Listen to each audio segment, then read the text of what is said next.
waxaan u mahad celinayaa Dr. Cabdullaahi Axmed deeqa Cabdullaahi iyo dhammaantiin maadaama ay soo dhaweyseen dhismahan quruxda badan igu soo dhaweyseen idinkuna waqtigiina na siiseen qaaliga horta arrintan oo isku imaatanka iyo xog wadaagga wax ka muhiimsan ma jiro mar horena loo sheegay qof xog ku siiya talo ku siiya uu dhama qof lacag ku siiya waa adduunka intaa bala isku dhaafa lacag intaan ku siin karaa laakiin beri waa dhammayn doontaa haddii lacag kaa dhamaato dan waa inaad soo shaqaystay waxaa dhan kiibkood waa lacag kuma haya laakiin farsamaan ku haya ama talan ku haya marka qofka mar kasta waa la soo dhawo marka waan ku faraxsanahay marka gabdhihii wiilasha waxaan qiyaasanayaa gabdhuhu badan yihiin in yar bay ka badan yihiin marka maasha allah wiilashuna way dadaalayeen gabdhihin way dadaalayeen laakiin lama odhan karo soomaaliya wiilashii baa gabdhaha laga jecel yahay beenta in badan baana loo sheegay gabdhehna waan jecelnahay wiilasheenna waan jecelnahay waxa keliya ognaha waruna kitaabka ka bacday dowlad kasta waxaa u taagan dhalinyaradooda way ku tashtaan cunuga markuu dhasho waa la diiwaangeliya maxaa loo diiwaangeliyaa waxaa rabaa jiilka imika nool oo shaqaynaya markay gaaraan waqtigii ay fadhiisan lahayn kuwan lacagtii shaqeeya in lagu biilo kuwanna markay systemka ka baxaan iyakana inaa saa loo sii wado marka dal oo dhan dhismooyinkan iska ilooba oo quruxda badan imika la taagayo dal oo dhan waa dad dadkiisana dalka hadduu u diyaarsan inuu ka dhex shaqeeyo wax u qabto iyakuna isla shaqeeyaan horumaraan dal meel u socdo ma jiro dal meel uu u socdo ma jiro ani markaan soomaali ku cusbaa 2014 nin baa igu yidhi ninu ahay qabiilkaygu garan waayo maraa wuxuu liibaano ma laandheerayaasha ka tirsanta ani laandheero ma garanay beriga marka laangaabna ma garanay marka nin laandheerayaasha ani waxay mooda qof gaaban baan inuu ka hadla inaan dheeraan gaaban marka ku laangaabkan ka mid ah marka mar dambe markuu qabiilkayga soo ogaay waa laangaab matiida ilma adeer baan nahay markaa buu imacay waxay laandheero tahay marka aniga intaan soomaaliya joogo waxaan ka fikirayay laandheere laangaab waa maxay marka ayaan dhaweyn anoo shir fadhiya dal laydhaha abijaan bangiga horumarinta africa waxaa loo codeynaya madaxweynaha cusub bangiga africa marka waxaa ku qoran si cad dowlad kastoo ka tirsan bangiga lacagtay gelisay iyo sheerkay ku leedahay soomaaliya imsa u malaysaa ay sheer ku leedahay bangiga horumarinta africa 38 dal baana ku jira hay-adda soomaaliya imsay leedahay ayaa u malaya inay soomaaliya leedahay 5% boqolkiiba 5 gacanta taaga 3% okay afar 1% okay 0% waxaa saxsan ku u dhaxeeya 0 iyo 1 waxaan leenahay 0.003 waxaan ka bignaa kuwa ugu langaabsan darabta isku sheegay wax kalena maahee dowladdeena markay independence ka soo baxday waxaa nagu dhacay transitions badan dood badan baan ku jirnay sideen dowladdeena u sameynaa sideen dalkeena u wadnaa marka soomaaliya markaa u eegtay taariikhdeeda iyo maanta meeshaan joogno waxaan leeyahay alxamdulilahi rabbilcaalamiin maanta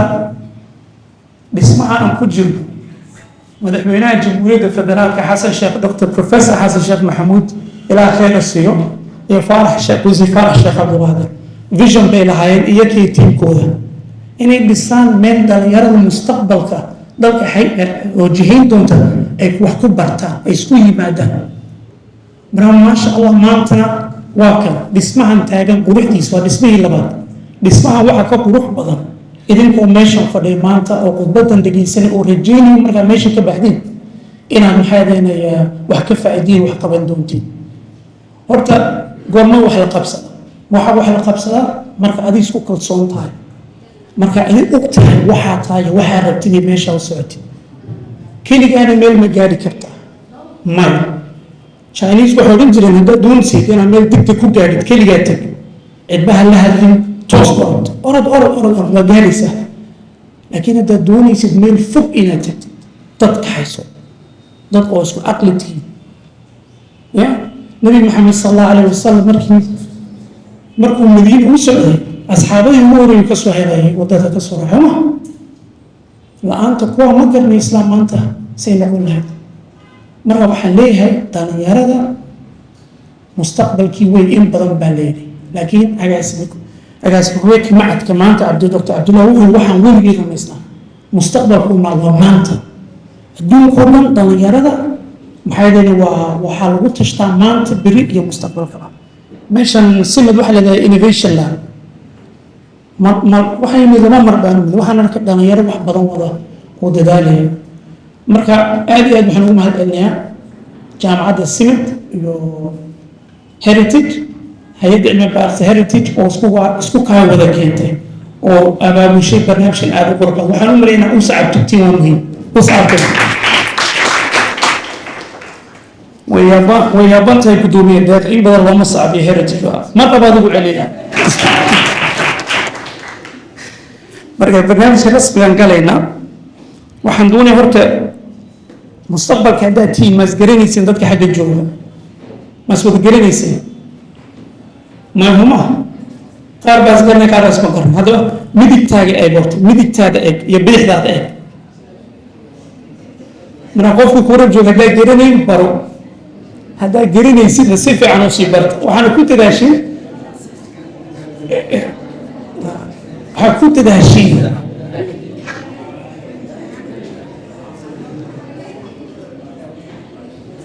waa mahadsantiin. kafe iyo shaah baa jira si fiican baa isku baranaysiin. qof kastoo keliga yimid waanu 2 qof bartaa maanta.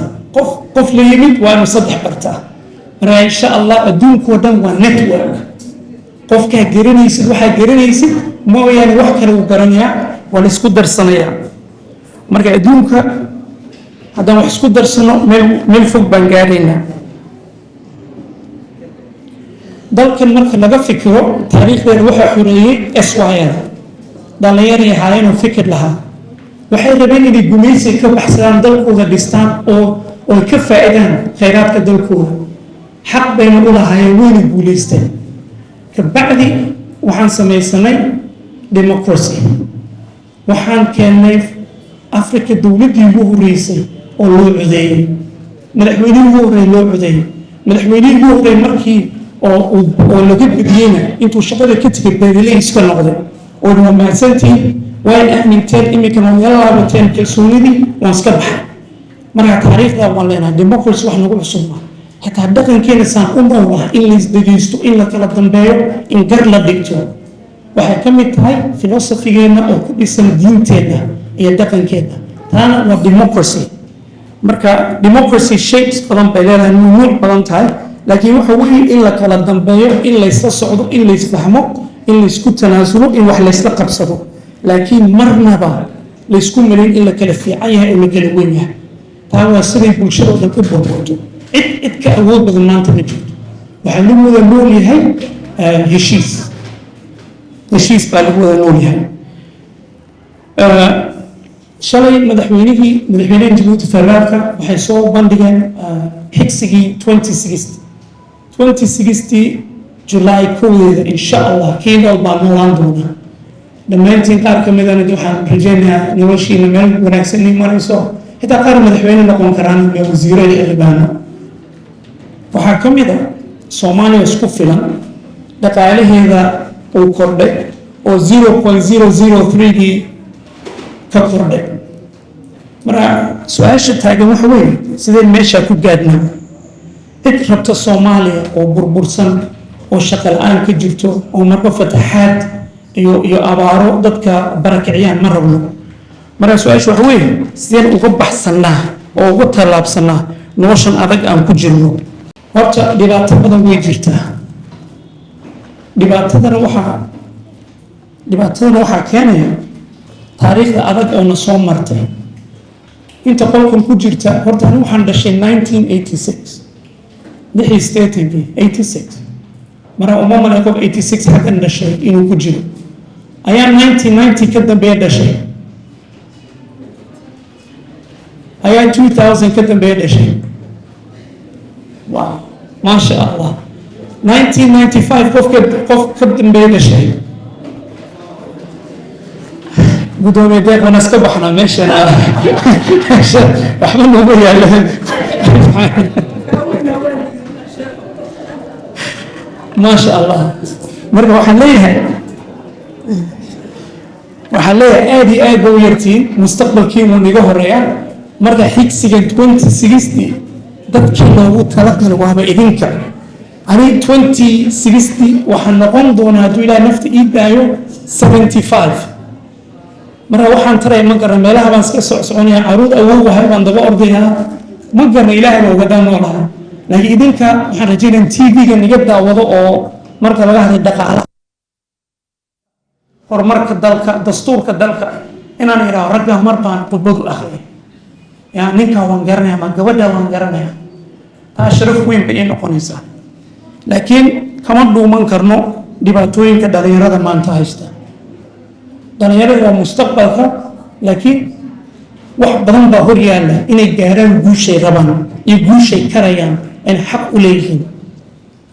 horta waan ka hadalnay dhibkii dalku soo maray dhibka dalku soo maray wax kasta isagaa salo ah waayo dal nabad leh dhaqaalihiis way kordhaan iminka markaa kenya tagtid waxay haysteen nabad 60 sano mar bay xaaladii xumaatay laakiin waxay haysteen nabad 60 sano 60 sano waxay ku gaareen wax la yidhaahdo middle income waxa weeye maxay deenay dadka ugu badan dalka inay haystaan in ka badan minimumka inta lagu noolyahay maalintii oo World Bank ku qiyaaso $2 iminka $2.05 meelaha Soomaaliya maanta nasiib daradeena 50% konton ka badan ayaa haysan intaa maanta dad badan oo maanta ayaa jiro da'diina ah oo ku riyoonaya wax weyn oo iskuul tagi karana lacag hayn jaamacad ilow qaar baa maanta jiro oo jaamacaddii dhameeyey oo shaqo qaydaayay marka waxaan oo dhan oo dhibaatada dhaqaalaha iyo dhibaatada amni iyo dhibaatada maxay ahaydeenay oo bulsho waxaan uga qabi karnaa siyaasad wanaagsan waxay u baahan tahay wada tashi iyo isdhegaysi uma baahna nin jeclaysi Soomaaliya markaan ku cusba horta ani ingiriiska ku soo bartay marka ingiriiska xisbiyaha jira marka adoo yar ba xisbi ka qayb gali karta lacag yar baad diibaysaa marka xisbiga ka tirsan tahay marka sanadlaha la isku yimaado shirka sanadlaha baa ka qayb galaysaa ani xor baad waxaa ka mid tahay lacag bixiyaa deeq bixiyaa iyo member Soomaaliya markay member ma jiro waxa uu leeyahay wariyo sanadku waxa soo socda hebel waxa ka dib hebel waxa ka adag hebel ra'ayaan waxa soo diiday hebel yaasha way yar yihiin mana dhamaadaan miya hebel maanta dhan war hebel ma xisbiga ka tirsan baya laakiin hebel buu saaxiib leeyahay haddaan hebel la saaxiibo ninka wax uu nasiin kara marka hebel way ugu badato marka waxaan ani doonay mar inaan warqaad ka leeyahay personal politics qiimo male system politics baa fiican marka iminka waxaan ugu hambalyeynaa madaxweyne xasan sheekh maxamuud professor dr xasan sheekh maxamuud awey inuu noo gudbinayo oo ku dadaalayo inuu noogu gudbiyo wadada fiican oo doorashada waxay ku fiican tahay maanta horta imse qof baa xildhibaankooda meeshan garanaya gacanta taada xildhibaankooda nasta 3 qof ah wasiirka reerkaaga aawhay wasiirka reerka ma garanaysaa hal qof ah wasiirka reerkaaga baarlamaanka ayaa nimatala oganaysaa ya oganaysiin ta waxay caddaynaysaa markaan tirada qaaday siyaasadda qof nigu matala boqolkiiba meesha waxaa ka garna 0.003 yaan ku laabto ya marka ma siyaasadda xumaatay oo qiimeyn weyday mise idinka ayaa naftiina qiyaamaya tee walaysay ma siyaasadda xun mise idinka naftiina qiyaamayo ka qayb galay ayaa u maleeya koobaad inay siyaasaddu xun tahay okay ayaa u maleeya inay idinku khaldantihiin oo ka qayb galay naftiina jeceshiin been baa isku sheegaysaan dhib maaha horta nin Machiavelli la yidhaaho oo caan ah oo philosopher siyaasaddu philosophy ka qoray berigii oo talyaaniga maamul goboleed ahayd waxay ahayd maamul goboleed ka badan 100 xabo isagu wuxuu la talin jiray boqolka oo meesha ugu taajirsan ugu awood badan ayuu la talin jiray boqorkii waa laga qaaday awoodii marka ninku ka soo horjeedaba awoodda helay marka uu ka baxsaday dowladda marka meel buu degay marka soo ninka boqorka cusub ula saaxiibo buug buu qoray the prince saa loo noqdo prince saa loo noqdo oo hogaamiye waxaa ka mid a prince-ka qof maanta awood haysta hil haysta lacag haysta si fudud uguma tanaasulayo waayo muxuu kaaga tanaasula isagaaba meel fiican jooga maxaa u diyaarsan marka xilli ka tago marka waxaa dhib qaba qofka sugaha mar kasta dib uu qaba marka su-aashaan igu celinayna ma siyaasadda xun mise idinkaa ka qayb gelin ya weli siyaasadda xun maasha allah weliba sa saxsantiisa taariikhdana waa sax dhalinyaradii awooddooda waxaa ka badan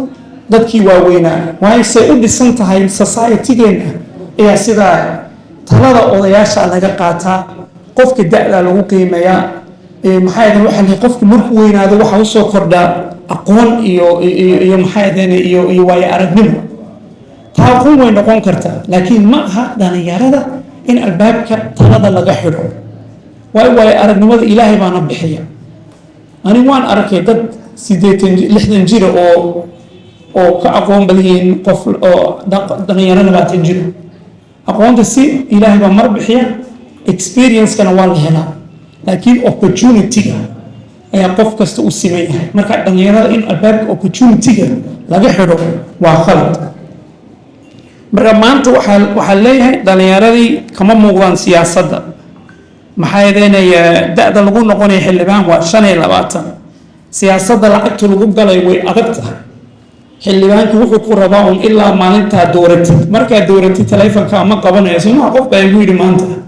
xildhibaanka markaan u oleeyay kabacdi markuu xilka qabtay taleefoniga ma qabanayo muxuu kaaga qabanaya naftiisu gursanaya waqti kuma hayo marka waxay ahayd markaa soo wacdid inuuba naxo sababta waxa weeye adigu ku matala laakiin matalaadda sidaa jirta oo looga faa'iidaysta haddaad dhalinyaro tahay qofku hadduu siyaasi yahay waa inay jirtaa isla xisaabtan hadduu kaada filayn inaad la xisaabtantid oo tahay war kursigaa ku fadhida anaa imatasha waxaa noo ballan qaatay sidan kalsoonida waan kaala soo laabanaynaa dee ayaa kuu jawaabaya ayaaba kula hadlaya taleefonka inuu kugu dhegeystaa sheegaysaa markuu ku arkaba block inuu ku saara weyo taa mayla taa okay mayna block nina saara imse qofba horta block la saara xagga imse qof baa la saara xeshoonada hadhow waa ii sheegaysa insha allah markaan sharcigana ay sheekatay dib maaha laakiin waan hubaa in c lagu taabtay imse qof baa c lagu taabtay may been hal qof ma aqbali karo qof xildhibaankiisa waxay c lagu taabtay ma jiro hal qof u neec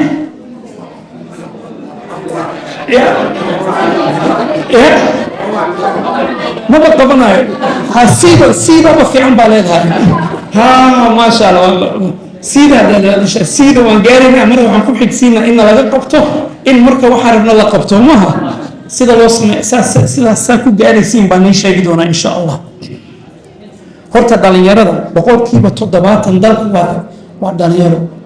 35 jir ka yar weyn ayaan hore shir baan ku jiray marka niman wada timacado dibadda ka yimid baan u yimid mar agaasimayaal bay badnaayeen iyo la taliyaal sare marka nin saaxiibkii oo dibadda ka yimid oo ajnabi oo nala shaqeynayo bangi adduunka la shaqeeyo wuxuu yidhi caruur baan loo soo diray أنا أقول هي موقتها دلكو دم بعروضهم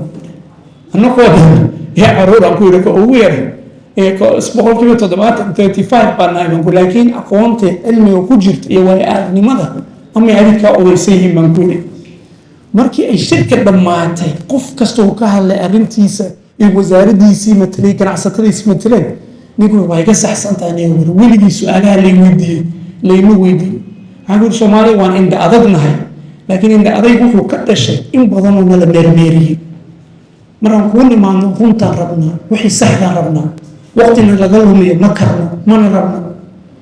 مرام كوني دانا يرى ما وجوغا أمضي متليان وقت هوذا وقال مرام إن شاء الله أضيق المحدونا نوشق يسي سدى عذر مرام وقنا وضيق مركي كل عبتين نيروبي وحن في الويك بعد يسو جوابه markii diyaaradda ka digay haddaan diyaaradda ka digay emailkan haddaan soo qoraya waxaan ku yidhaha waan guulaysanaan ku dhalinyaro waayo ninkii waan iskugu tegnay markaan u sheegay saan u rabnay waxaan rabnay iyo waqtigaan ka rabnay waa kaas waan midaysnay fahmaysa waan midaysnayn marka boqolkiiba 70 baa tahay adduunka maanta dhibaatada jira dhaqaale yaraantan dagaaladan cimilada markasta isbedelaysa oo jawaab loo hayn awood loo hayn innovation baa loo baahan innovationna kama imanayso dadka hore keliya maanta haddaad eegtid Silicon Valley Maraykanka meesha ugu badan ay ku dhasheen Facebook maxaa yeelay iyo social media kana isticmaashin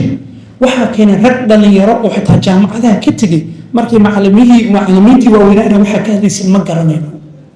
Steve Jobs ninkii Apple sameeyay jaamacadda waa laga eriyay waxaa ka hadlaysay waa wax waalan tegnin waalan baatay dhakhtar marka guriga waaweynayuu ku laabtay garage-ku tegay wuu sii waayay waxaan waday 10 sano ka badan maanta Apple waxaa leeyihiin wiil baxaa laysoo iPhone 17 baa soo baxay Pro Max war iPhone 1 ma jir lahayn markuu ninka hadduu give up hadduu dhegaysan lahaa dadkii ka weynaa oo niyadda ka jabiyay marka dhalinyarada wax haga lama waayo National Youth Policy waa la qoray raggii qoray waxaa ka mid ah Amin waa nin dhalinyaro aqoon leh ani waxaan ku bartay Amin COP29 isagii Cabdiwahaab ninkii wiilkeena imika naga tegay waa laba nin oo matala wasaaradda dhalinyarada agaasimo guud bay leeyihiin oo isna dee anigu iga yaray horta da'diisa ma garan laakiin iga yaray marka youthka carabta ee youthka Soomaaliya waa uu taabtaaban huma Amin uu taabtaa marka uu iga yaryahay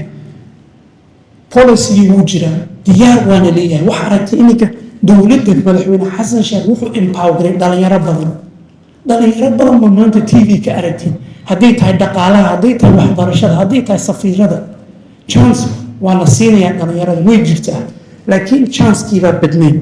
marka su-aashu waxbay sideen chance-kan u kordhinaa seen codkiina kor u qaadnaa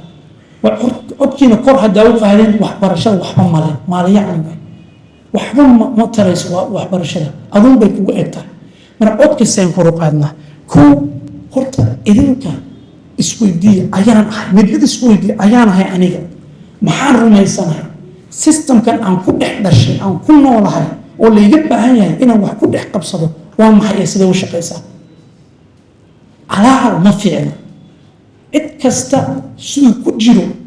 waa inuu xal u helaa wuxuu ku jiro marka saaka maxay ahayn wiil saaxiibkii baa soo kaxayn jiray marka wuu soo daahay bajaaj baan iska soo raacay waana isku tashtaa ma wiilka bajaajkan markaan soo raacay dhalinyaro aan la sheekay dhaqaalaha ka waran baan ku yidhi warba ii runtahay buu yidhi laakiin waxay fiicnaan in waddada la furo oo waddada la xirxirin waxaan ku yidhi dacwada ayaa u gudbisay war ayaanay gudbiyaa buu yidhi cidba ma garanaya wuxuu yidhi maalinta waan soo kacaa wixii dhaca baan arkaa waxaan ku yidhi su-aashiina weydiin ama adi khaldan tahay ma ku nimis dowladdaa khaldan buu yidhi waxaan ku walaal adaa khaldan baan ku yidhi waa aduu dhibka ku haya ninka xafiiska fadhiisuu ooga karaa dhibkaada markaa dhalinyarada intaa solution sugaysan oo qof daba fadhidiin mustaqbal ma jiri karo aniga liibaan ahaan 16 jir ingiriiska markaa secondary dhamaysid horta waa inaad dadaashid marka waxaa wax ay lagu labaa 2 sano oo advanced studies oo lagu diyaarin jaamacadda marka ta alxamdulillah jaamacaddii meeshii baan galay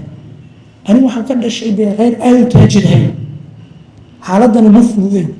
marka aniga shaqadeydii ugu horeysa aan ku bilaabo anoo dhalinyara waxa inaan kitchen ka shaqeeyo oo weelka dhaqo weelka markaan dhaqay waxaan helay shaqo yaroo bacda iskuulka 4 barka ilaa 7 barka habeenimo dhul lagu viray oo gidaafadaha la gadoono cleaner kabacdi waxaan u galay qol naag HR manager joogto berigaana dee social media ma jirin gidaarkay ku qoreen waxaa loo baahan yahay bank teller dadka dee customer service-ka jooga oo wax tiriya marka naagtaan u galay waxaan ku yidhi salaamu calaykum hada English baan kula hadlay waxaan ku yidhi waxaan rabaa inaan shaqada dalbado berigaa form baa laysiin jiray way eegtay qof oo qashin gacan ku haya oo cleaner ah oo doonaya inuu bangi ka shaqeeyo nag fiican bay waxay tiri maxaa baratay jaamacaddaan u socdaa baan ku yidhi ay lagu baan baranaya haya bay tiri waan ku siinaa form maxaa baranaysaa waan u sheeg waxaan baranaa lawyer doonaya inaan noqdo mar waxay tiri wax ma akrin kartaa seen u akrin karin baan ku yidhi waalantaa maxaan seen jaaca mar waxay tiri hoo foomkan qaaday inda adeegii soomaalida soo baxday foomkan qaaday tiri waan soo buuxiyey markaan soo buuxiyey waxaan u geeyey familigeyga فاملينا marka de qofku markuu isteeris u jirkeeyaa damiin baa looga baahan mara waxaan tagay waalidkeyga waxaan warniyo jaamacad baa rabtaa shaqada way kugu culus tahay jaamacad way culaysaa lacagna waa loo baahan yahay maxaan sameeyaa hankaygu ka weyn tababar baan ku maray waxaan jaamacad ayaa kaalmay hadaa shaqada culus gashay shaqadu waa part time isku wadi karaa baan ku yiri waan inda caday waa leeyahay waan tagay meeshii laba week anoo meesha nadiifinaya naagtii baa soo heshay بعد شغله وكبول انترفيو بقى قاعد انترفيو بنتي انترفيو مركان تجي ويسين شغل وحام بلاوي بدي ورا تشيك شركه تشيك بيقرتها قفك تشيك بو شركه دو قرا marka waxa dhici karta hal customer inuu 10 check halkii maalin helo marka bangiga ku tuuri jiray marka dad baa isku intay tiriyaan nambarada isku dhifto account ku geliya kuwa ban ka shaqeyn jiray marka jaamacadii ay soo baxday weeyeen magaaladii baa ku guuray meel kalantay shaqal aan baa igu dhacday ayaantii saddexaad magaalo cusub aan horta labadii maalin ugu horeysay magaalada intaan map ka qaatay bariga map baa jir warqada ayaan soo wareegay gurigaan ka bilaabay magaaladan ku soo wareegay waan soo baray markaan fajr tukada ayaantii saddexaad ayaan yar lugeeyay marka dhulku waa madow waa dhaxan marka waxaan arkay meel iftiimayso kuleyl yar tukaana waxaa ku qoran qof dadna help wanted shaqaalada u baahnaa waan gal waxaan ku niyo u shaqaan dayday marka uu leeyahay magaalada ma ku cusub haaban ku arday baan maxaa baransa foongu ii dhibay sidii naagtii oo hobbange waan ka qaatay waan buuxiyay marka wuxuu moodayaan bari u keenay markaan nugay maqaayad baan fariis waan u buuxiyay guriga intay baasaboorkii baan ka soo qaaday soo wixii laga baahnaa isla markii baan ku celiyay 2 saacadood guriga wuu yaabay niyo ee wuxuu caaw ma iman kartaa caaw shaqada ma bilaabi kartaa caaw iman ku tababaraa حاجة وحنا كنا the supervisor أنا جامعة الله دينا مرة أنا my life experience الله شيء experience وحوي ويليام ما يحقق بدي وهاي هل مرة بنوشة إلهي بنا وين واحد وأبوه وحمان تسمين كتير إلهي يوم بقول ما عدا قرنة تسمين كتير مرة سياسة مرة أركي ستتكم بعلمان كهرليو أو UN كهرليو أو أذكر مثليو سؤال مسكحة هذا كجت ويدين وإما تشاء إلى إما تشد بربا وحن بربا ما أنت واحد برشة الصومالية الحمد لله تهيد وصوف فينانس لكن قال سماها إن فري نقطة مجعلان هنا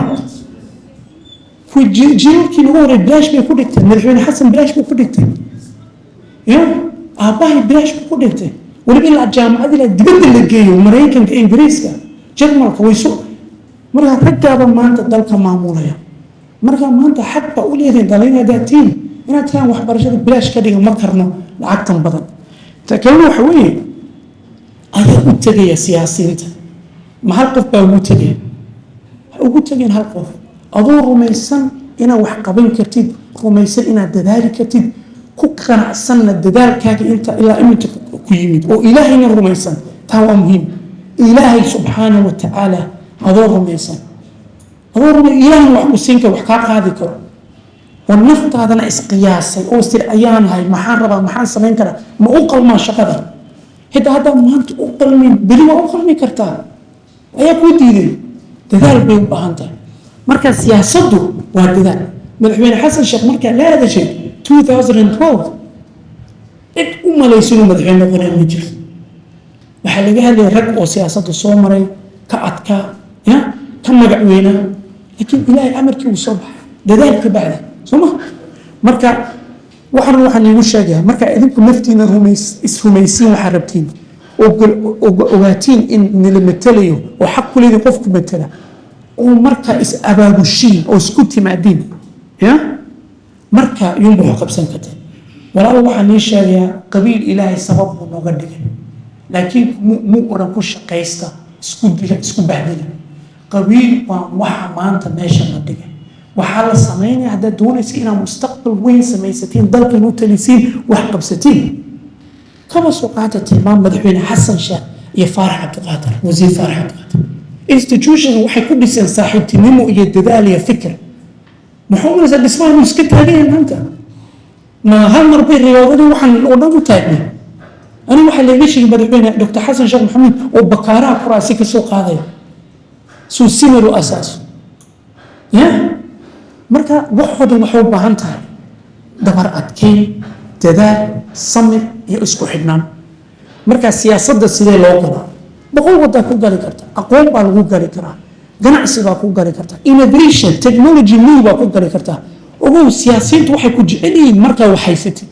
oo wax la timaadid waay marka iyagaa ku daydaya kii sii kugu taabina maqla adeero haa bariyaan ismaan maqlinin maqaayadda ma igu iman kartaa hala may adeero adi maqaayadda igu ima baa leh mashquul baa leh awood badan marka ma yeelino sharafis ma yeelino marka siyaasaddan imid eg doolka dhalinyaradu ku leeyihiin hayaanka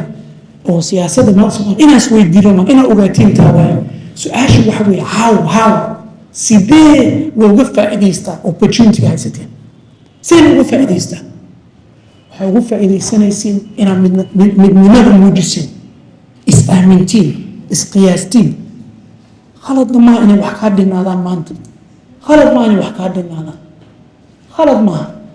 qof kastoo wax weyn sameeyey oo meel fog gaadhay meel buu ka bilaaba kuma xidhna aabbaha wuxuu ahaa ama hooyada waxay ahayd waxay ku xidhan tahay waxaa rumaysan tahay dadka kula socda waxay rumaysiin iyo inaa adi naftaada rumaysan tahay waxaan siyaasadda la ydhaha inay ahayn wax oo dee kitaab ku qoran waa wax bini aadan abuuray oo adig geli kartid ka dhex nuuri kartid xitaa haddaad doon inaad gashid go-aan ku lahaan kartid say ku socotay meeshay ka socoto maamuli kartid taa laakiin waxay u baahan tahay isku xidhnaan dhalinyaro marka magaciisa nin baa yidhi be the change isbedelkaa rabtid adi noqo adi isku bilow waxa ugu badan ugu odhan karaa waa maxay maya soo ma berigaan yaraa wiil saaxiibkayoo wiil iga dheero aada u qurux badan u xishood badnaa marka gabdhaha marka la shugaansanayo dareeratiina isagoo naga wada qurux badanoo dadkoo dhan gabdhaho dhan eegayaan waxay dhibaan maxaa yidhahdaa maxaa soo war macadigi wada eegayay laa ilaaha war adi astaan baa maanta orod gabdhaha dhexgala quruxda badan anakoo dhan la jiid war maxaa sameeyaa waxaad gudjidaya maanta oo dhan marka shukaansi nolosha ka mid tahay siyaasadoo dhan baa shukaansiya soo idinkuna waa inaad ka fokatiin saa u gelaysa aqoon markoo isku xidhnaanta dhalinyarada walaalaha waalada maxaa yeelay ilaahay inaad tala saartiin waa muhiim absolutely fundamental ilaahay subxaanahu wa tacaala inaad tala saartiin waa taa kalsooni bay ku siinaysaa waxay ku baraysaa inuu waqtiga adduunka joogtid kooban yahay ta kale waxay ku baraysaa inuu ilaahay keligii wax bixin karo iyo wax kuu diidi karo inta kale waa dadaal iyo nasiib ya marka John F Kennedy baa yidhi haweydiin dalka wuxuu kuu qaban karo adi isweydii wax dalka kuu qaban kartid marka fikirkaa qaadatid waxaa ku ganaya dagaal cusub iyo rajo cusub waayo waxaa markaa ogaanaysa inaad mustaqbalka dalka tahay adaa lagaa sugayaa maanta inaad dalkan bedeshid cidba marti uma tiid cid aan marti u tiid ma jiro muwaadin baa tahay dhalinyaraa tahay waa iga xoog badan tihiin waa naga fursad badan tihiin maanta ani horta tiktok weligay ma isticmaalin ma garanaysaa tiktok weligay ma furin account male facebook haddaa wax facebook laygu soo diray qof baan u diraa ii fur kuli ah ma haysto twitter un baan haystaa ee linkedin waa waxaan kusoo koray wey laakiin inaan barto waan ku qasbana imika waan bilaabay inaan barto waa siyaasi inaan noqdaan rabaa soma saan niisoo gaari lahaa waan imika bartaa laakiin waa wax ani ii taala idinkuna wax niga maqan skillkan iga maqan barta isweydiina haddaan aniga samaynin ayaa samaynaya ayaa ku maqan mecel baa kuu qodan ma abba taajir baa nool hidaaduu abbaha nool yahay oo taajir wax ma ku siinaya ma ogtaa ya marka haddaan anig ahayn oo wax isku qabanayn dalkayga waxu qabanayn siyaasad gelayn yaa wax samayn kara bill clinton sheekadiisa ayaa sheeko macana isagoo 27 jira ayuu shaqo fiican xaaskiisa hillary usoo heshay lawyer xurmaya siyaasad baan rabaa wuu diiday inuu shaqeeyo siyaasaddu buu campaign buu ku jira maantoo dhan buu ordayaa shirar kastuu tagayaa shir yar iyo shir weyn ma jiro meel kastuu taagaya wuxuu noqday gudoomiyaha ugu yar maraykanka governor Arkansas Obama waa lagu kari waa shaqo buuxa qabo wuxuu lahaa dalka waa inaan bedelaa suuyaha marba dhalinyarada midowgani sida ku noolaada mustaqbalka inaan bedelaa waxbuu rumaystaa wuu u dadaalay aakhiritaanka 2 sano ka bacdi meeshiisuu gaadhay waxaan doonayaa gebagabada inaan ku soo gebagabayo markaan ka fikirayna siyaasadda adiga maxaa ka rabtaa sida ugu fiican siyaasadda loo galo ani intaan maxaa tahay experience-kayga waxa weeye waxa adig wax muhiim adig ku ah hadday waxbarasho tahay hadday caafimaad tahay hadday tahay maxaa in wadooyinkan la dhiso hadday tahay ganacsiga in la furo wax adig muhiim ku ah oo wax ka gelaysa ku bilow dadka wax ka gala soo hel ka qor u loobi garee hanasan ya dadaalkaaga yuu yaraan marka dhinaca ka gal markay siyaasaddu leedahay sabab iyo jihayn faa'iiday leedahay laakiin haddaad tahay xildhibaan baan noqonayaa saan diyaaradda u koro oo shirarkii layga arko igu sawir ya dhinaca ma qurux badanha dhinaca iga soo eeg ha taayda ma toosaya taa siyaasad ma taa waa waqti lumis absolute waqti lumis يوم القيامة ولا حسابي دونا حين قاطي وحبنا ما قبل الدم وحبنا ما قبل دورتي باجبس مرة علي هذا هربتي محا وقبنا يساء مدة محا وبلان هذا يساء هذا محا جرنا يساء أو وحكي بدري كرتا حتى معلنا هيد education policy ما بدري يساء هذا دكتور سياسة محا يعني عافمات كما بدري كرتا حتى هذا انجينير برياش الله دسيه ما تهين كرتا oo dumayo oo ayaan kasto markuu ma fire dhaco guriga ololayo oo qof hantidiisa ololayso markaas aashu waxa weeye siyaasad keligeed in la faa'iido ma leh sabab baa lagu galaa inaa wax la tishid baa lagu galaa taariikh baa la jecel yahay taariikh waxaa lagu galaa wax la qabto taariikhda ma naxariis badan markaa dhimatid bay ku xasuusata markaa dhimatidna taariikh kuma xasuusata waxaa ka tagtay baa weli dhimatay waxaa ka tagtay ayaa weli taagan nool oo lagu shaqeynaya marka walaalayaal dhalinyarada waxaan leeyahay haddaad dhalinyaradantiin we are proud of you isku sacbiya aniga waxaan rabaa haddaan runtan ii sheego shaqada inaan ka fadhiisto hadduu ilaa nafteyda 20 sano ka bacdi waxaa shaqaysiin ku noolaado mar waa inaad shaqo tagtiin waa inaad dadaashiin waa inaad shirkada abuurtiin waa inaad nasanna haddaan dad weyn nahay idinkuna soo gashiin booskeena waxaan rajo badan baan qabaa inaad wax weyn qaban doontiin haddaad isku tashatiin isku timaadiin horta isrumaysiin haddaad rumaysantiin inaad wax qaban kartiin dalkiinana jeceshiin waxaan rumaysanahay inaad wax badan qaban kartiin waxaa wadda xanuuna inay maalin kasta la sheegay dhalinyaro ku dhimanayso badda ayagoo dalkooda qaniya siyaasad xumo ma jirto siyaasad xun maba jirto system xun ma jiro waxaa xumaan kara uun dadka oo arrinta ku jira marka intaan odhan lahay wax kasta wuxuu yahay waxba kama qaban karno ka fikir aruur kasta dalkanaan deganahay systemkanaan ku dhex noolaa seen u tayeyn karaa seen u horumarin karaa seen dantayda uga faa'iidaysan karaa sideen ummadda uga faa'iidayn karaa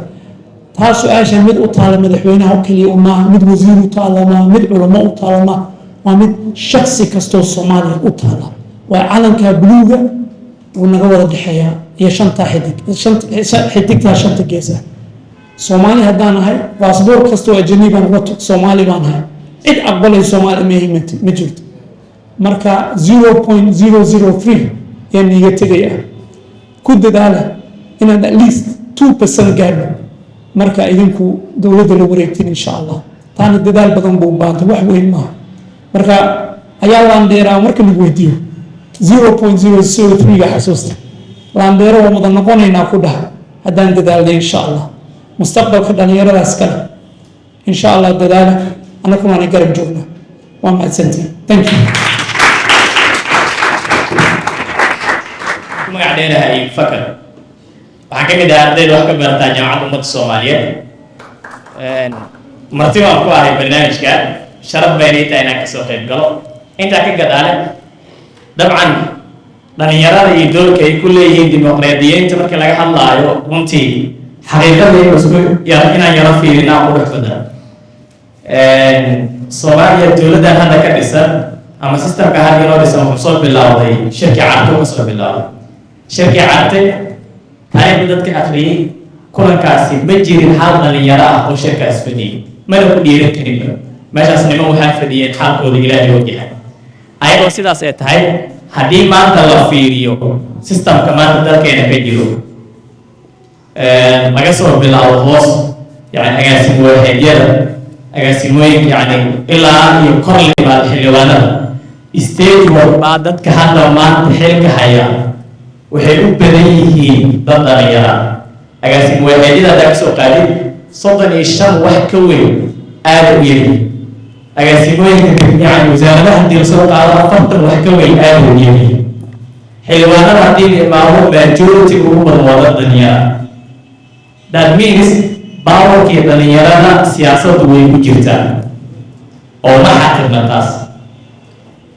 awoodii dhalinyarada siyaasaddu way ku jirtaa laakiin halka ay sarta ka qulunsan tahay aragtideedu waa hal meel sartu meesha ay ka qulunsan tahay waxaa weeye dhalinyaradu systemku way ku jiraan laakiin systemka ay ku jiraan waa systemkii ay odayaasha dhiseen dhalinyarada waa way ku jiraan systemka waa wasiirka dhalinyarada waa agaasim hebel laakiin wuxuu ku shaqeynayaa systemkii ay odayaashii cadda fadhiistay ay dhiseen marka weli yani forcekii dhalinyarada waa la isticmaalaya laakiin ayada dib looguma soo celinayo su-aasheedu waxay tahay marka haddii aan ognahay systemka dalkeena ka jira cidda uu fursadda siinayo haddii aan ognahay systemka yani dalkeena ka jira cidda gelaysa iyo sida ay ku gelayso annaguna dhalinyaro aan nahay su-aasha waxaa weeye ma systemkaas ayaynu saameyn karnaa mise systemka ayna saameyn kara waa ku jirnaa systemkii oo xildhibaanaynu ka nahay agaasimiyaalaynu ka nahay waxaa waaye dad jaamacado bartay oo wada aqoon-yahanaha even xataa dad PhD ah yaa ku jira dowladda ama mastarro haysta haddana sidaas ay tahay dhalinyarada inta badan systemkaas saameyn marka su-aasha waxaa waaye annagu ka dhalinyaro ahaan horta ma systemkaas baa ina saameynaayo mise annagaa saameynayno maxaa waaye markii ugu horeysay university imaanaya shalay maalin maanta ay ugu horeysa oo studentyaal la fariisto iyo event saan oo kale kasoo qayb galo Soomaaliya maxay ahayd hadday you talk about the GDP in Somalia I come to realize maxay data badan ah xasameyn when it comes to the government so GDP ga ka hadlaysay how accurate is oo yahay iyo maxay ahayd kan oo maxay ahayd World Bank maanoshay musaabasa oo maxay ahayd wadanka Suubiyan oo ruud ah جامعة سيتي يونيفرسيتي سؤالي عبد الرحمن سؤالي waxa waaye aniga waan ku daayay xisaabtanka hoggaanka dimuqraadiyadda maka dood ma ka leeyihiin dhalinyarada ka timid ma sha Allah u sacbiya waxaan ka hadlayay dhalinyarada inay isbartaan jaamacad kasta waa meel wax lagu barto waxaa ka samayntahin aqoon raadiska insha Allah aqoonta isku yimaada saaxiiba fikiro cusbo dalka lagu wado keena mustaqbalka ninkaas kale okay marka laga hadlo arte waa sax arte bariya dagaal baa jiro dhalinyarada way kala taxayeen nabad bay deedeen odayaal baa go-aanka gaari waa sax iminka laakiin marka eegto systemka waa saarta dhalinyara ka buuxa alxamdulilah tani fiican bay ku jiraan marka kuwa su-aasha waxa weeye systemkii odayaasha dhiseen saan u fahmin si aan uga bixi karna sooma systemka odayaasha dhiseen mar buu qiimo lahaa iminkana in badan wuu nahayaa xeerkaa ka mida iminka haddaa eegtid shuruucda ugu badan oo la hormariyo dalka waa shuruucda maaliyadda siyaad baraa kuwada seexa marka iminku baa la casriyey marka ma aha inuu system xun yahay ama fiican yahay marka hore haddaa si fiican loo sameeyo dowladaha jiroo system 100 sano iska wado oo u shaqeyso laakiin tan dib in loo eegi ma u baahan tahay yes way u baahan tahay horta laba mar bay u baahan tahay adduunku wuu hormaray technology baa yaa la wareegay service deliverygii shacabkii wixii oo dowladda u sameyn lahayd accountability digital buu noqday waa la iska warhayaa marka adi laakiin waxaan ku weydiin lahaa حتى إلا ما أنت ودنا صومرنا ما أمر إنسان يتهاي wado oo khayr lahaa oo fiican oo maanta madaxweynihii jamhuuriyadda federaalka xasan sheekh maxamuud dr xasan sheekh maxamuud leeyahay isdiiwaangeliya doorashada ka qaybgala xisbiyaal samaysta wado fiican mise wado fiican soo maha in maanta la furo siyaasadda oo dadkoo dhan ka soo qayb galaan marka systemka waa la bedeli karaa waana la bedelaya waxay ku xiran tahay participation saa uga qeyb gashid marka haddaa ka aragtid systemka dowladda dhexdeeda waxaa loo baahan yahay ujeedada horta waa in la fahmaa dowladda maxay u dhisan tahay maxaan ku falaynaa dowlad waa wax yar oo isku haysa maxaa yeelaya maamulka maxaa yeelaya mustaqbalka iyo serviceka ummadda la siiyo dowladda ummaddaas kale oo wax oo idinku bedeli kartiin maanta haddaa ku faraxsanayn iyadu maaha wax oo la xukunto keliya oo waxay shacabku leeyihiin marka waa inaan ku laabanaa maskaxdiina saan uga fikirno ayaa la xukumaa iyo ayaa xukuma haddaa isbedel rabtid oo muwaadin tahay xaq baa u leedahay laakiin sidee u rabtaa iyo sidee u shaqayn doontaa taa isweydiin insha allah taa su-aasha adaan kaaga tegi insha allah faadama waa mahadsan tahay thank you very much should I speak in Somali or English okay فهو GDP كمان هذا GDP كده كورديا every year waxaan ka hadlayay share kan ku leenahay bangiga horumarinta African Development Bank soo meesha la isku qiyaasada marka leedahay landeerana waxay noqonaysaa maxaa landeera ka dhigay ma tirsan ba haysata horta dowladda Afrikaanka ugu landeersan banka horumarinta Afrika Nigeria boqolkiiba 10 bay leedahay fog ya my father landeera oo garanaysa ma You understood? You understood London? UK. So it's the bragging, you're using the bragging rights. I'm richer than you, I'm bigger than you, that's what London is. But all bragging at the end of the day is false. GDP بكوريا لكن وحي percentage كون بيهاي. عبد الرحمن سؤال شهر very easy accountability. xildhibaankaaga ma garanaysaa adiga iska biro suuqoo qofku yahay messageda maxaa ii qabatay ku dhow maxaa igu matashaa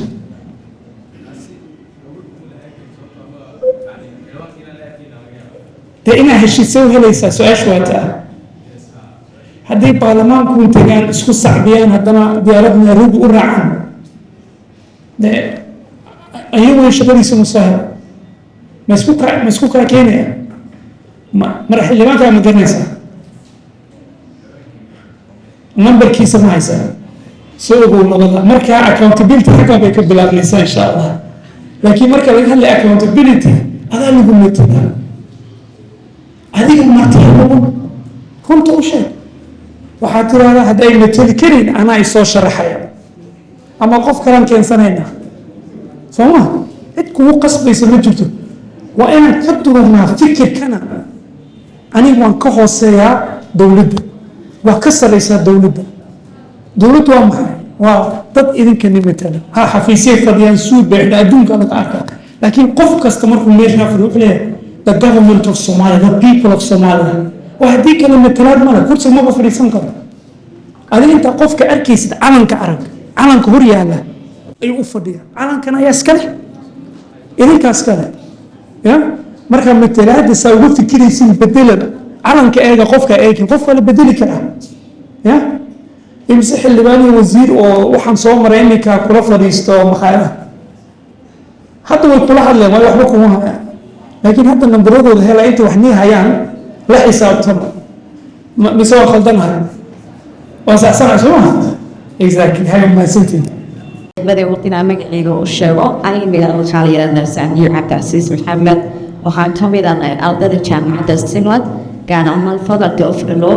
سكان دان برند الله وصار كتوبا مانتا جامعة كلا نوع كسعداء أو جرين ديرندو استدي ده فاتنا لو شان هاي لو أما باتش لو so بات كاغو كانت السنة ناي أو حان أدي كانت كسر يورو طريقة داري سؤال شيء ده لو سؤال شو هريسو هذا الحاضر هذا حيوان كاغو متقانا استدي وضع حيوان كيسف فعلا قانا أنا حلوانك أو يمتلو هالين هذا بسوا لكن حلوانك إن تقانو face to face أو تقاني كما ديجانو adiga marka aad u baahan tahay in aad ka heli karto su'aasheeda oo awal ku soo على حتى maanta saacadiyo hadaad xiliwaanka aad war istaagto tirada xiliwaane aniga baajan soo dhabeeyay waxaan rabaa inaan shaqo helo kaas maanta shaqo walba institution walba aad tagto waxa lagu weydiinaa ugu horeyn waxa weeye tahay xiliwaankaaga loo soo dir saas camal aan leeyahay marka xilibaankii asagaa ku jiro maxaa radaa meesha aniga internetka ku jiro internetka asagaa ku jiro oo raadis kamid ah dadka raadinayo waxaan ani xilibaankii inaan ka hadlayo laakiin generally waayada badan way aragtaa marka maadaama hadda aan leedahay waxaan rabnaa inaan ka hadalno qaradoodka dhalinyarada ay ku leeyihiin tradition soo socdo maadaama aniga aan nahay siyaasadda ustaadow maxaa ku leedahay wadada u fudud ay raaci kartaan maanta waa idin tilmaamaya wadadaas raaca si aad u gaartaan hayaankiina ama u adkaartaan siyaasadda aniga hadda taas ku soo qaado waxaan ahay qof rabto inay reerkeeda ku matasho ama reer aaladda laga soo tago magaaladeeda ku matasho xiliwaankeeda marka saa qosol ugu soo raacsi karaa maskaxdiyaan joogo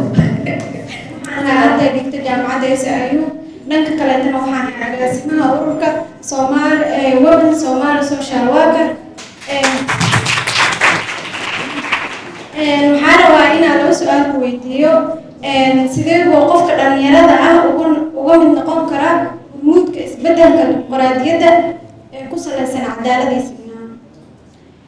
su-aasheeda labaadna waxay u dhacaysaa maxay tahay doorka kala duwan ee dhalinyaradu ka ciyaari karaan marka laga hadlayo nabadeynta iyo xasiloonida siyaasadeed ee dalka magacayga waa Nasra Cabdiraxmaan Ibraahim ka socda jaamacadda Ummadda Soomaaliyeed waxaan ku imaaday ururka Soya su-aasheeda koowaad waxay leedahay sidee bay dhalinyaradu uga baxsan karaan qabyaaladda iyo isku xilsiga si ay uga dhisaan bulsho tayo leh oo dimuqraadi ah su-aasheeda labaad waxay leedahay maadaama fikradda Soomaalida ay ku dhisan tahay laandheere iyo laangaar door noocee ayay ka ciyaari karaan dhalinyarada Soomaaliyeed horumarinta ka qaybgalka siyaasadda soo dhawow waan kuu soo dhaweynayaa looyarnimada mustaqbalka insha allah waxaan rajeynayaa adii xaggan joogtid oo dadka sharciga u akhrisid ama maxkamadda sare fadhiisatid oo dadka la hagtid insha allah ilaa khayra ka dhigo adna dadaal insha allah waxaan democratizationka sidaan uga qayb gali karnaa horta sidee looga qayb gali karaa way fududdahay laakiin adi diyaar ma wata waxaa ka mid a policy networks waxaa jira dalkan policy baa loo wadaa yaa loo doodaa in waxaa jira ururka qaryaqaanada Soomaaliya ma ka tirsan tahay waa macal ardayda way galaan ka mid noqo xagga waxaa looga doodaa ani maxay lahayn tiimkan garanaya xagga waxaa laga doodaa shuruucda dalka oo dhan hadday tahay sharciga qoyska hadday tahay sharciga ganacsiga ya ka maxay ahayn xitaa oo dambiyaha marka adi policy networkska oo dalka muhiim u ah ka qayb gal wax kula how areada expert ku tahay oo aad ku taqluustay wax kula how horumarkeeda xagga waa ka soo bixi wax kasta oo bulshada lagu xukumo lagu maamulo waa siyaasad waa policy marka justice policy yaan korana hada wax ay tahay adi danaynaysid ka qayb gal ururadan oo jira wasaaradda cadaaladda shirar badan bay qabataa oo ku saabsan dastuurka ka qayb gal cid kaaga mudan ma jirto ما أيه كودينك أنا بقول لك الباب كذا بس سوالي باتاي موادين باتاي واحد لقى هلا أضيف أنفعيسا أضيف فلوس حتى هذا كذا كوجيني واحد عني يسمى جرنيس سمع ورنا إن شاء الله كذا قال كو طبعا حسبي الله فرع حسبي الله كقيب كذا حسبي الله من يبغى حاجرة محاجرة قيبة بدون السياسة أو كهلا أو policy هذه waxbarashada هذه justice-ka هذه caafimaadka xisbi gala xisbigan waxa ka gashay waxa ku soo saaciday fikrado cusub oo dhinaca ah wax ka gelinaysa xagga ka muuqo takan waxa weey adi naftaada contribution ku sameey bulshada wax qor cilmigaaga laga faa'iideysto ustaad waxay tiri hiraan online baan ka bartay markan Soomaaliya imanay هيران waxaan ku qoray 10 sano waxaan ahaa aad baan isku garnaa la xariistay Axmed Guure oo asaasay quraanaan ahaa journalist ma waxaan u qoray jiray bara markaan Soomaaliya ku cusbaa rag iga gelinay meesha ayaan aragnay liibaanobsi ma kan ma wayga hadlayaan jasiiran joogta kan ma liibaanobsi anin konton jira ma kan ma fikirka ma lahan karo waa maqlay wala ma marina way liibaanobsi waan ahay maxay garabtiin man ku niyo hiraan wallahi ma ala qorha waa markaan ku wari nimanyo fikirka iyo da'da isku ma xidhnaan ku yiri qof ilaahay aqoon si kara waxna passionate u ka dhigi kara aqoon kaligeed meel kuma gaaraysa waana ku dirtid dadaalna waxaad dadaali kartaa oo markaa ka shaqaynaysa wax adig muhiim kuu ah maanta nin oo daneynaya caafimaad haddaa loo dhiibo inuu ka shaqeeyo oo daraanin la dhiso lacag kasta ku sii niyada muhim qof kasta ilaahay wax buu abuuray inuu jeclaado marka waa inaad rumaysid waxaad jeceshahay markaa saaba lagu qayb geli karaa siyaasadda ya aqoontaada fikirkaaga taladaada ku darso hana ka maqnaan ha ka maqnaan cidbada kuma eri karto kii ku eriyana iska celi sababta maxay eriyeysaa ku dhilaayo maala meesha iska leh inda cadayskii Soomaaliya loo baahnaya xishood loo baahno weliba gabdhaha si gaara ya ikraan ikraan soo dhaweynayaa guddoomiyihii ahayd mise agaasimaha waa sacab kale hortootiba Somali women social workers وشقوا social workers ما شاء الله وواحد قال أورو إن أورو لسمايستو أو professional network أي كدلتو professional network وذاقان حب يوحر مريان وما شاء الله وأستان أو مانتا عن أيكم أما ضيح أما حدك أو نهاجي كرا ما شاء الله إكرام سؤال شاهدنا how can we lead justly ورتا عدالة الآن أمد نوران كرت مجلتو عدالة إلو إنه دستور نفر إلهي سبحانه وتعالى يا نفر هذا عدالة كده من إلهي يا كاجرد إلهي عدالة كبرت عدالة وحكمنا قبل كتير قبل هذا قبل كتير ما قبل قرب وإنك هذا social worker هاي وقرنيسا child protection وقرنيسا منشأة سوى نسكوهايو والد كي عروض وحكر بحياة يا باهيدا كجرتي poverty صباح كسال لا تعامل يا لكن الله يرمتيت يا أنا ما أنكرت social worker فانا مرة justice وحكم just وحنقولها إن إذا كل network سميستين إسكتي معتين قف كستوقف قراية وحكود درس وصار الله فرمه مرة ورياضا عن إنك كهذا policy networks كل إنا وذا جشين إذا كو مذا وقف كستحير فضله سيدا أود بدن باكوية لنيسين مرة أنا وحكا دلن دونتا حقان وعدالة ومركانا كياني كرتا ورمركان إيا نبضينتن إيا محايدين إيدا دقالها عن إني كآدو ديدين عن أولا ربنا أولا باهناي تكالوا بمصر قبيالة السيارة بحنا سؤال شسابا كسو قبي قبيالة هورتا هدان كل هذا إلهي سببته أبوره ما نكبح كرنا لكن إنك وحكو جير السياسة والسياسة ليسنتها مرة وحلونا إن وحنا وهلا لكن ووحى ومدينا الدبو هايسا ضد كنا كلا فوقين يسا هي مركن أدون كلا ترتم يا دبنو هايسا شيء كان يقول معناه نياتا بري ورا وجير مركن حاجة كتير نيروبس وجير بالودي جيري xiriirka Soomaaliya Kenya aad u fiican marka airport-ka marka ka bixiso arkaysa rag oo su'aal waalayo de wariya ima baari kartid saama sameyn kartid war suudka waa $500 Soomaaliya u booteena wajeer ma ka degay meel kuleyla busna inta safna la geli yaa lagu leeyahay ayba ku imanay boorsa ursanay ragii su'aal saxnuta sida doctor-gu ku jira bar ayaan ka mid ah oo nuur ayaan ku walaalo marka dalkaaga joogto waa yaa u dhaqantaa nooca iminkana ay oo nijaasa isku istaagaysa wuxuu xaggaa niyo awood baan ku leeyahay reerkaa baan ka dhashay xaggana maxaa ka dhalatay baan ku yidhi ma iyadaa ka dhalatay ma yowne saama waxaa ku dooda taabay la mid tahay waxaan ka dhashay dowladda iminka ay siinaysa haddaan xaggan kugu qiimeeyo oo kuu sarrifo waa iyadaan ka dhashay weyn marka ilaahay wuxuu ugu tiri qabiilka inaan isku garanno oo isku caawin laakiin inaan dad ku dulmino oo isku xukunno kuma jirta kitaab wixii kitaabka ka soocsanna waxaan ku dhaqmi karaa maaha oo wax ani xaaraan baan u arkaa marka haddaan runtan ii sheego laandheeraha jira maanta waa dadkan ku arkay qolka waa dhalinyarada laandheeraati laakiin ma ogidin ayaan ii sheegaa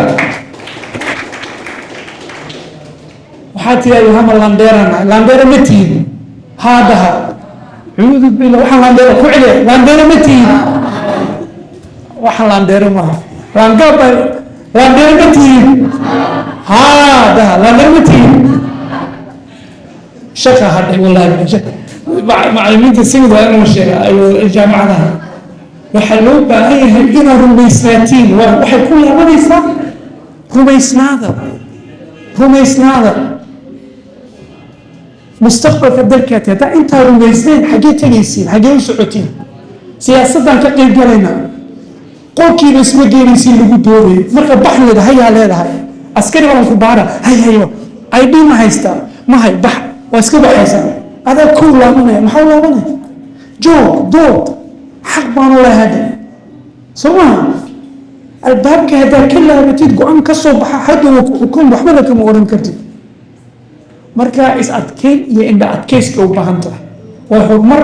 laguma gaaro si fudud dad yar oo tala hayana horumar keligood ma keeni karo waa in la ballaariyaa talada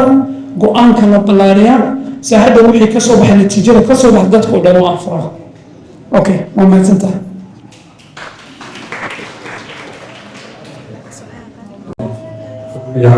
marka ugu agaasimaha oo sida quruxda badan oo soo jeediyay ciwaanka iyo magacayga waxaa yidhahdaa Bashiir Mukhtaar waxaan dhigtaa jaamacadda Simad xaqiiqdii waxaan ku mahadcelinayaa agaasimihiimaan oo sida quruxda badan oo mataqaana dhalinyarada oo meel ugu dhiirigeliyey in iyaga dalka markasta ay u yihiin gudub dhaxaad loona baahan yahay marka waxaa la yidhahdaa waxaan inta su-aasha intaan weydiinin ka hor waxaan rabaa inaan ku darsado hal commenti oo ah haddii aan xasuusan xilligii dhallinyaradii aswaaday markii ay meena 13-kaas dhalinyaro sida maanta aqoonta dal oo meena adduunku u yahay meesan ahayn laakiinse keliya waxay meena ki ku gaadheen midnimadaas ki ku gaadh dowladnimada waxay ahayd in iyaga ay ahaayeen dad midaysan oo si daacadaas uga shaqeeyo hagardaaman aysan jirin micnaha aysan teeda kalena waxay ahaayeen amaba midkooda midka kale kii ka dugnaa oo micnaha oo u arag tusaale inay gaaraan hadafka Soomaaliya oo horumarta marka haddii anaga dhexdeena aan iskaashano aqoonteena hadda maanta aan ognahay aan horumarino I think waxaan leeyahay wax walba waa la qaban doonaa hadabadaas marka su-aasha haddaan u soo galo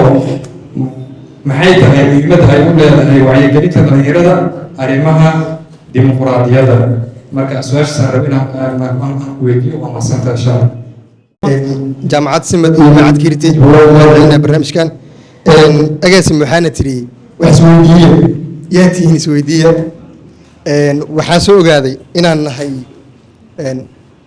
tira ahaan dadka ugu badan Soomaaliya haddana laga faa'iideysto awoodooda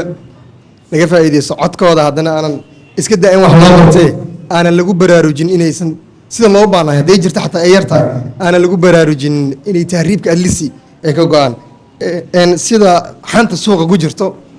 waxaa la u tahriibo dhalinyarada gobolada waqooyi iyo puntland isku dar dhalinyarada saa ognahay waxyaaba ugu badan oo sababi karo shakhsiyan isla waxaa waaye dowladda Soomaaliya inay xoogaa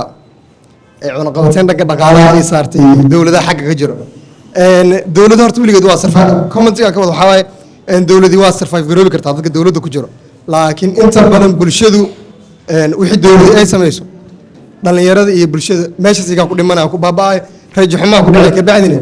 waxay noqonayaan inay qaataan go'aamo qariska tuur ah oo ay taageeraan sida hadda socoto oo kale qodob kale waxaa jira adhaysa marka wax la qoro Macad Heritage waxaa ka codsanaa ayaga iskiilkaas ku tuumaayay horta fiiraha ilaa wax badan iga guuxaya jeclaan lahaa inaan qoreen su-aasheedu waxaa marka badnaana muxume adduunka dhalinyarada waa lagu soo dagaalamay galbeedka hadda iyo ingiriiska aad ka imaadaba waa lasoo isticmaal dhalinyarada laakiin haddana rajaal loo abuuray adiga sida fududeeda shaqada markaa sheegeynaysa shaqada keenaysa ay ahayd annaga hawlada isticmaala ma xume ma heli karnaa walba cadkeenni oo shaqa naloo diyaariyey raadin keliya maan ustaado waa raadin kartaa xildhibaankeyga haddaan waa aqaanaa laakiin ani meesha ani ma geysan asaa joogo mawduucan ka hadlayno dimuqraadiyiinta ah iyo in doorasho qof iyo codol la gaaro horta aad u taageersana xildhibaankeenna iska hor leexilaay 30 sano meesha noo joogaa ceelna nooma qodin marka ustaado waa maasan tahay su-aasheedu waxaa waa ustaado ka dhalinyaro ahaan ma waxaana wax laga faa'iidaysta keliya mise waxaana dee waa waxa loo diyaariyey dhalinyarta iyo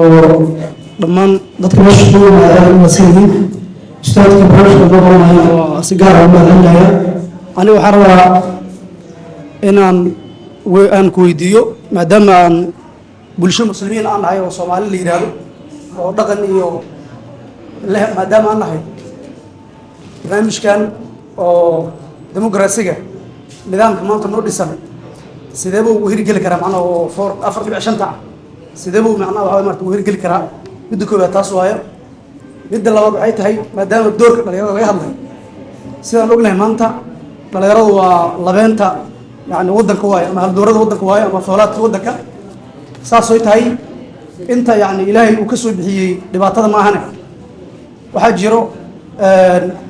tiro aan la soo koobi karin oo yani mataqaana aad u badan marka bulshada dhexdeeda la joogo oo u dilloon oo ku dhibaataysan barnaamijka la yihahdo maandooriyaha soo dowladda ama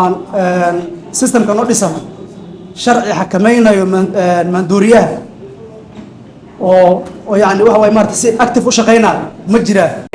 إسراء عبد القادر حسين waxaan ka mid ahay ardayda jaamacadda simad ee barata kulliyadda culuumta siyaasadda ee xiriirka caalamiga maanta farxad ay tahay inaan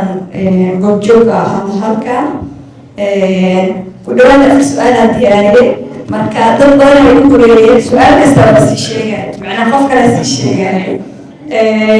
su-aasha hadda arabo waxaa waa inaan xoojiyo walaalkayda rashiid su-aasha ugu weydiiyey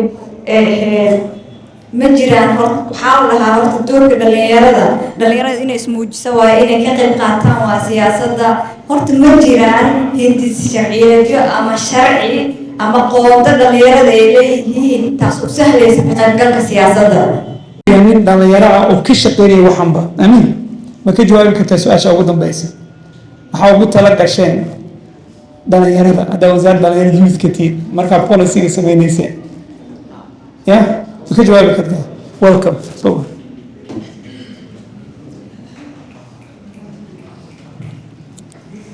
niibaan waa mahadsan tahay su-aashaas haddaan isku dayo inaan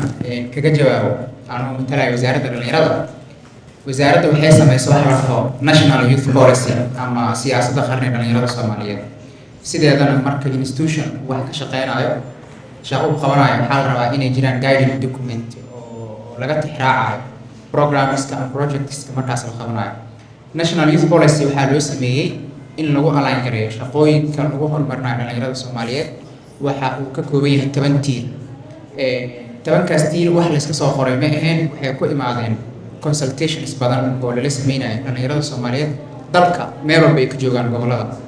waxaa jiray policy team tagayay gobolada istiidyada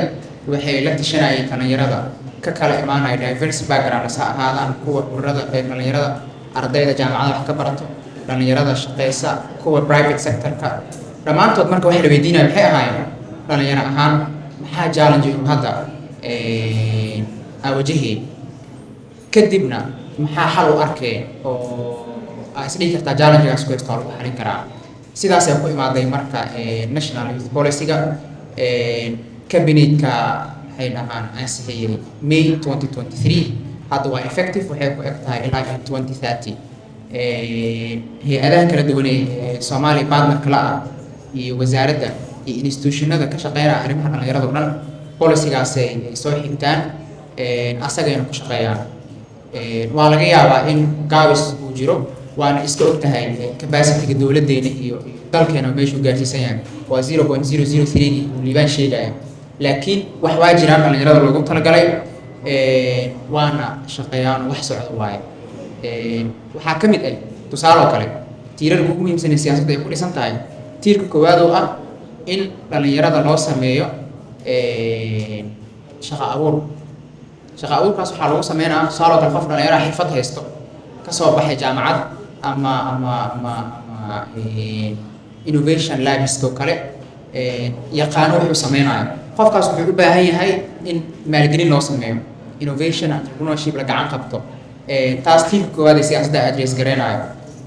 kan labaad wuxuu address gareynaya qof dhalinyaro ah oo aan lahayn xirfad ama aqoon ku shaqeysto sideedana dhalinyarada Soomaaliyeed marka laga hadlayo laba ay u kala baxaan qofna waa shaqaaleysiin karaa waa employable waaye qofna ma shaqaaleysiin karo oo sababtoo ah ma lahan xirfad ama aqoon uu ku shaqeeyo marka labadaas tiira kala taabanaya midna qofka xirfadda leh aqoonta leh wuxuu u baahan yahay in entrepreneurship innovation wax loo sameeyo grants la siiyo ama startup funds la siiyo midda kalena waxa waaye qof aanba aqoon wuxuu qabto aan xirfad lahayn ama aqoon lahayn asagana in loo sameeyo skills development suuqa shaqada uu soo biiro employable marka waa jiraan wax wasaaradda iyo dowladda guud ahaanba ay dhalinyarada ugu talagashay waana shaqeynayeen siyaasadda dhalinyarada qaybta siyaasadda sidee uga qayb gali karaa ma ka fikirteen okay tan siyaasadda waxaa jiro asagana tiirka saddexaad oo ah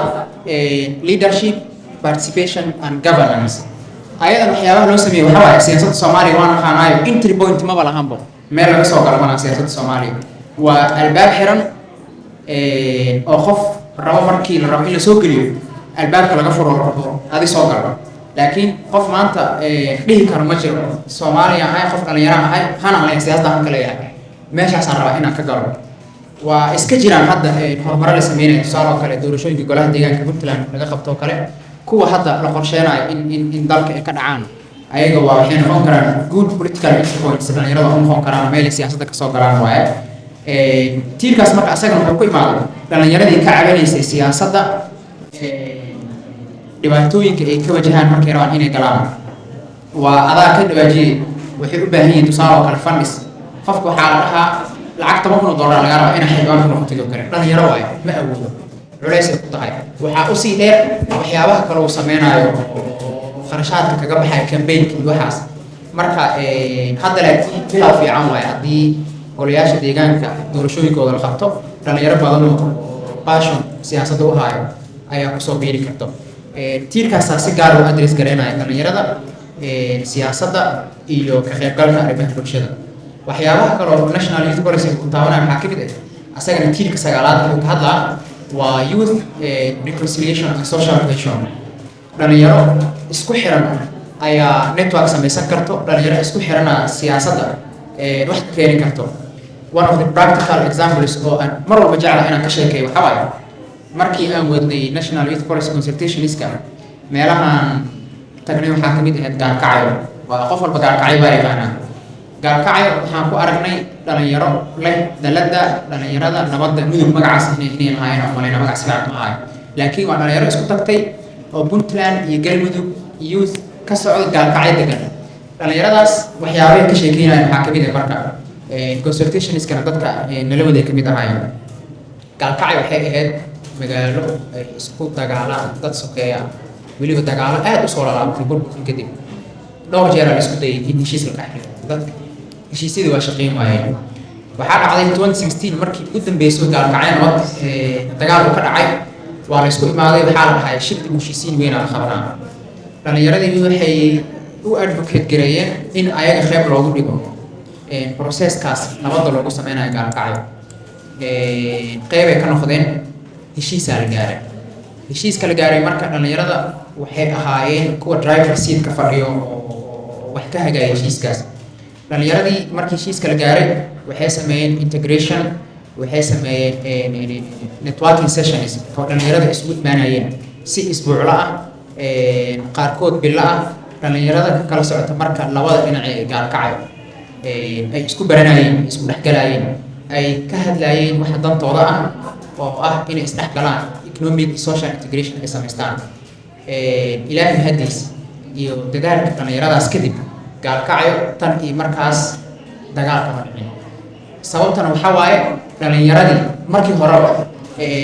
laga dhigan jiray xoogga ama shidaalka dabka lagu shido ayaa fahmay dantooda, ayagaa isku imaaday, ayagaa wada hadlay, ayagaa heshiiyey, ayagaa isku raacay inay isdhex galaan. Gaalkacyo by default markaas wixii ka dambeeyay green zone ka xitaa waa baaba'ay, waxay noqotay magaalo isku furan.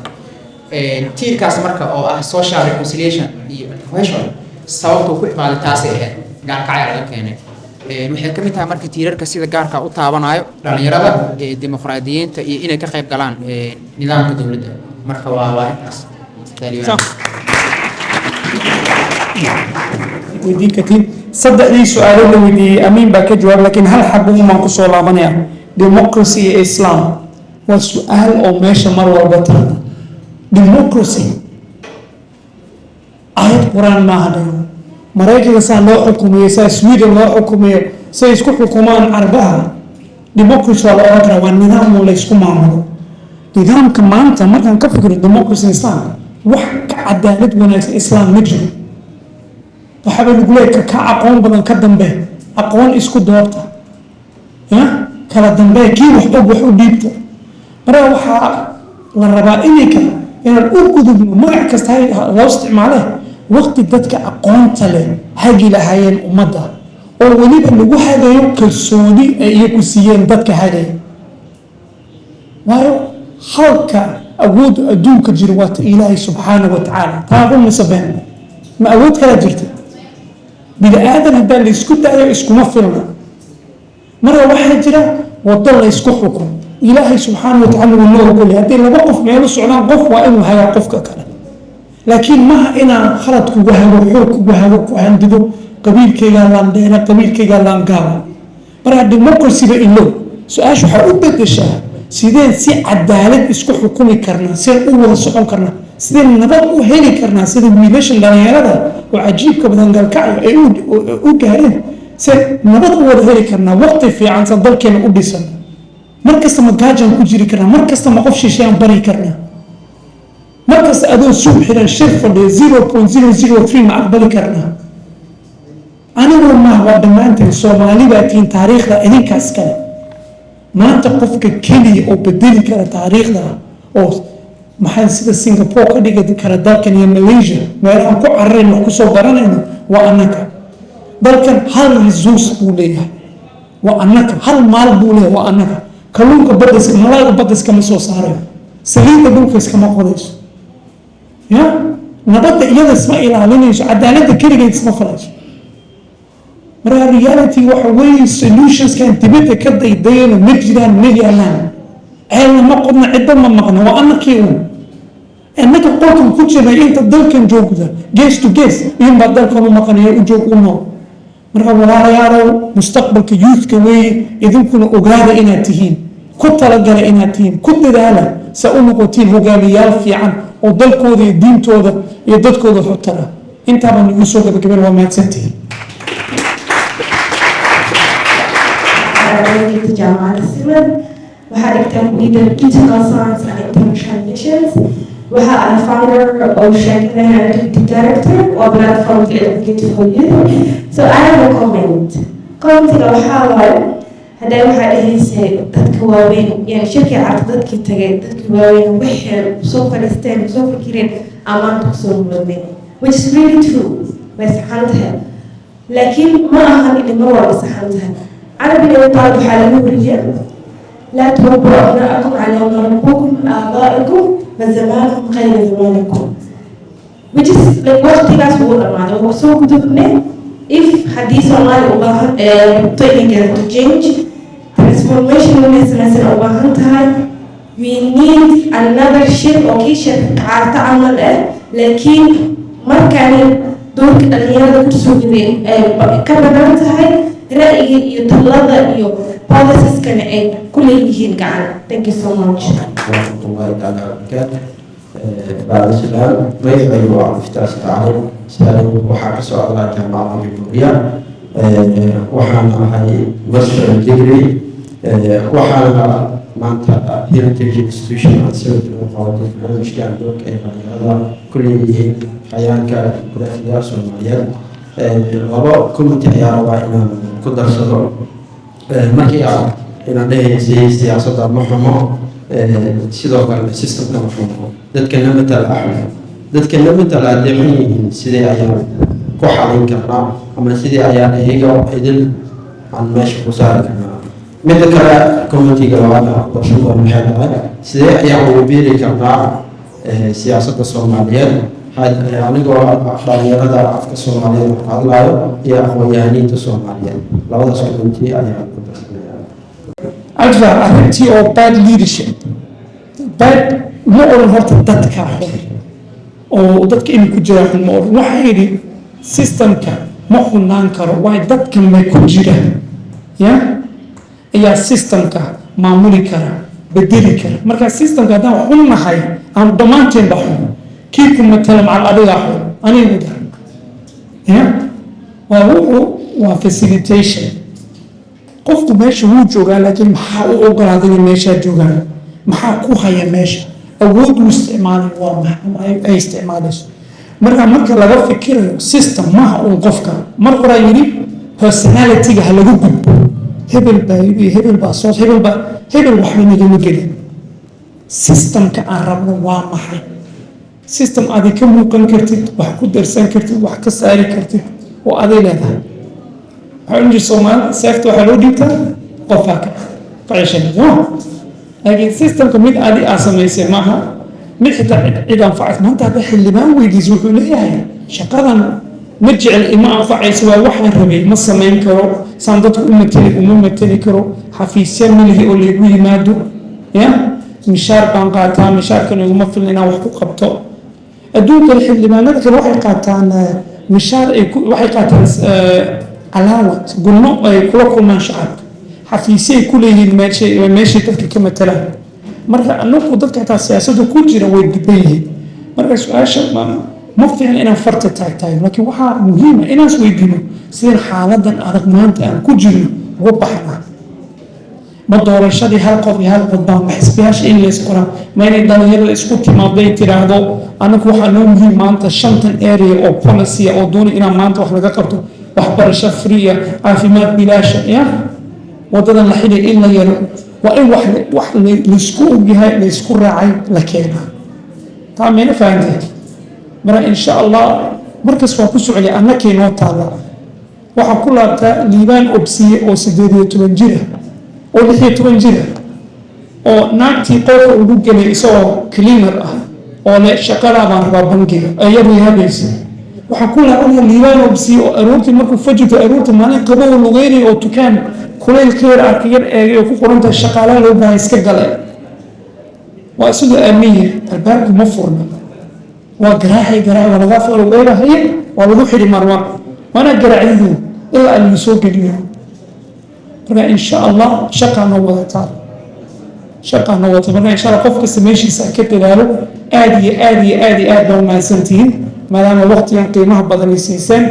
inaan maxaa leenahay fikir odayna nii soo gudbiyo hal sano iga hadhay youthka carabta marka insha allah halkaasna waa nila hadli karaa insha allah sanadkan laakiin waa inaan soo laabanayo youthkii waan ka baxay aad iyo aad baa mahadsantihiin